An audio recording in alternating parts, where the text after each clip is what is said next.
My name is Bob McBryde.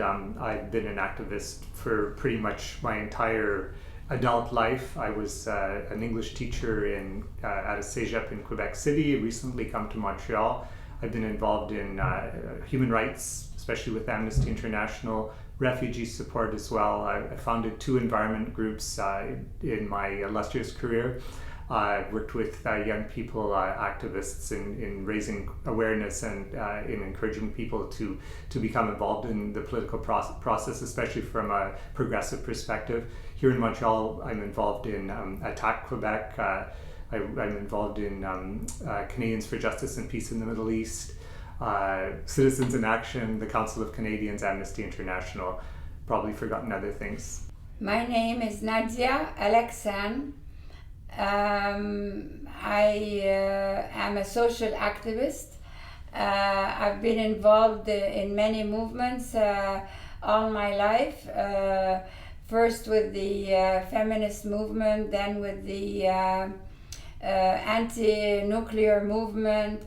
Then I got involved with fighting the NAFTA agreement, and then the FTA agreement and the MAI agreement, and now we are fighting this neoliberal idea of austerity, and I participate in different movements with different groups. Also, we all work together in solidarity for the common good. So Nadia, what I wanted to ask you is, in your vast experience, what you've observed about Quebec social movements over the years, the changes that you've observed, the things that have struck you the most. We did have some successes.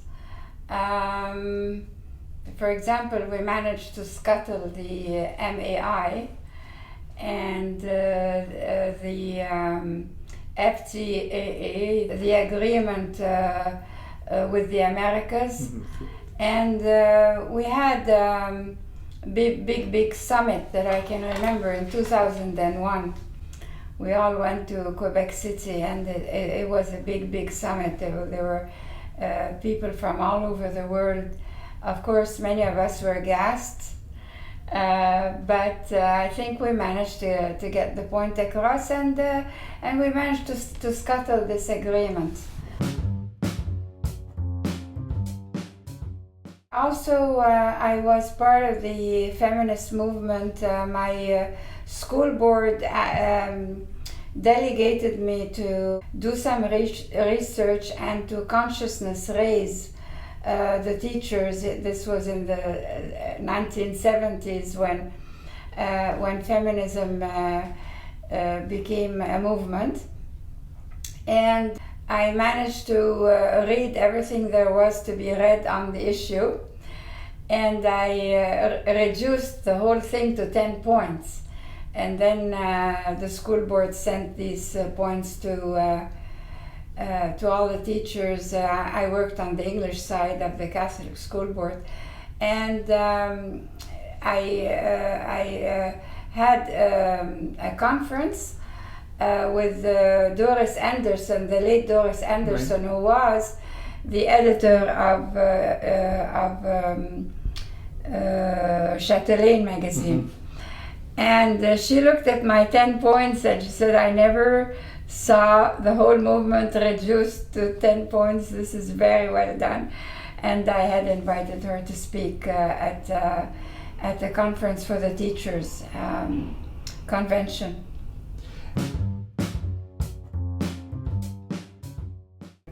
I'm sure that, with your many years of working as an activist, there have been moments of disappointment as well. Could you tell us about those? Well, the disappointment is in the fact that governments don't listen to us. I mean, we go out on demonstrations. There were thousands of people in the streets, and they still follow neoliberal principles anyway.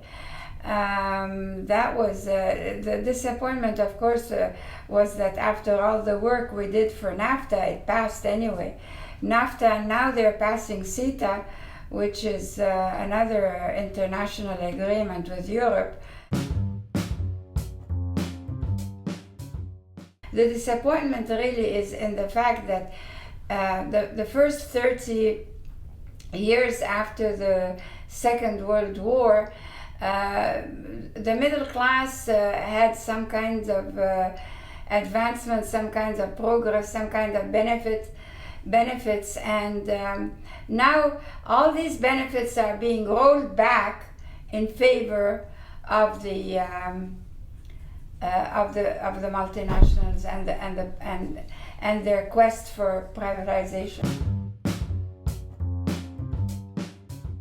So those things are disappointment for you, and also a source, I imagine, of anger. It makes you angry. Very angry. When I found out about the fiscal policy, maybe about 10-15 years ago, I was hopping mad because of all the terrible things that they have done. Is that they have rolled back the progressive fiscal policy from 12 different levels of imposition. They've rolled them back to 4, so that the rich can save money and the poor have to foot the bill for all the expenditures of governments. So and then I found out about the tax loopholes, tax credits, and what kills me above everything else is, you know, they have no shame, the companies. The other day I attended a conference and there was a representative from Le Conseil des Patronats, the bosses, and she said, well, what do you expect? You can't have Santa Claus, Papa Noel giving you gifts. We've got to live within our means. And I went to the microphone and I said to her, how come you don't talk about Papa Noel when it's regarding your subsidies to the tune of billions of dollars? And Quebec, in its largesse, gifts to the subsidies to the companies, has the highest degree of subsidies to, and they have the gall to say that they are working hard when they're doing it with taxpayers' money. And so these things make you angry. Have they always made you angry when you were younger too? The best thing that happened to me was that one day I was sent by my school board to a conference in Toronto, and there was Maud Barlow. That was, you know, and I think I was born again when I met Maud Barlow, because everything that I know through the Council of Canadians. I mean, it's a very, very good organization for alerting people about the privatization of water, the MAI at the time, the agreement, free trade agreement of the Americas, all these problems. The Council of Canadians does research, and Maud Barlow is there at the forefront, really working and struggling to bring some justice to ordinary citizens. So the Council of Canadians obviously is an organization that's had a huge impact on you. What other organizations have you found yourself allied with? And perhaps also you could tell us a little bit about your own group, which is called Citizens in Action. Yeah, because I'm perfectly bilingual, so I belong to many French groups. Of course, the French groups have been working very, very hard for a long, long time. Groups like ATTAC Quebec, they're working on fiscal policy and tax havens. I also belong to the board of Les Amis du Monde Diplomatique, and I work with several organizations, but because I'm bilingual, I can. Now, the reason that I founded Citizens in Action is that I found a lot of organizations on the French side, but there was nothing on the English side, absolutely nothing. I mean, there are a few organizations within the student population, within the universities. But in terms of citizens, there was really nothing. So I decided, to at least let people know a different side of the story from the one proposed by the Gazette. So I decided... so a different dimension of the Anglophone world, right. Perhaps a more progressive dimension. Exactly. Okay. Exactly. And my idea was to attract Monsieur and Madame Tout le Monde, people who are not politicized, to take action. For example, if we went to the municipality over some issue, I think it was water, we didn't want the water privatized, and we went, a group of us from Citizens in Action, we went to City Hall and we explained to them why it wasn't a good idea to do that. So it's a two-tiered objective. One is to let people know about what's going on. Mm-hmm. For example, last time the alternatives to austerity, many people I met who are not politicized tell me, well, the government has no choice, they have to balance the budget, we have no choice. And what I do is give them that choice, tell them, no, there are alternatives, it's possible to do it otherwise. I organize conferences, monthly conferences, on the second Tuesday of each month on different political issues, such as healthcare. The last one we had was on alternatives to austerity. Another one was on what's a comparison between Quebec and Scandinavian countries, what it is we're lacking and what it is we need to do. I've invited people like Julius Gray to speak on different progressive issues, Laure Varidel of the fair trade movement. William Marsden came to speak about his book on the tar sands, Stupid to the Last Drop, it was called. And different people who comment on issues that are being talked about, issues that are prevalent in society, and from a progressive point of view. So your idea is to raise awareness, raise consciousness, yeah. right, among Anglophones. And one of the things that I've noticed with your conferences is that you have reached out to the Francophone community as well. Yes. That is the Francophone progressive community. Maybe you could tell us a bit about that. Yes, well, the conferences are open to anybody who would like to come. And there are people who know the language, who know English, and so they are interested by the different topics, and they attend. And some of your speakers are also some Francophones. of the speakers are, well, the speakers, I choose them according to the research they've done, or whether they've had an impact on the news and what's happening. These are all people who are doing very active work in their fields. As a foot soldier yourself fighting against, for example, the MAI, what were you doing concretely to push back against Well, first of all, we'd stand at metro stations and grocery stores and all that, and give out the information. And then we had a lot of demonstrations. We went out on demonstrations, and of course, as I said, at that time I was working, but Maud Barlow went from one end of the country to the other, to stop this agreement from happening. Well, the MAI, as I said, was a project that was designed by the World Trade Organization to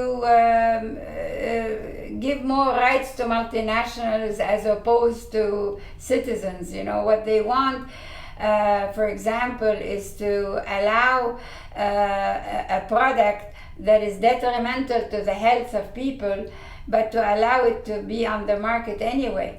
So that's one of the things they do, you know. And of course they want to privatize, they don't want to be regulated at all. And we see there was deregulation throughout the 80s and 90s. And with the AI, there was a victory. Describe that a little bit. It was a victory because after we made a big fuss about, actually the Council of Canadians did.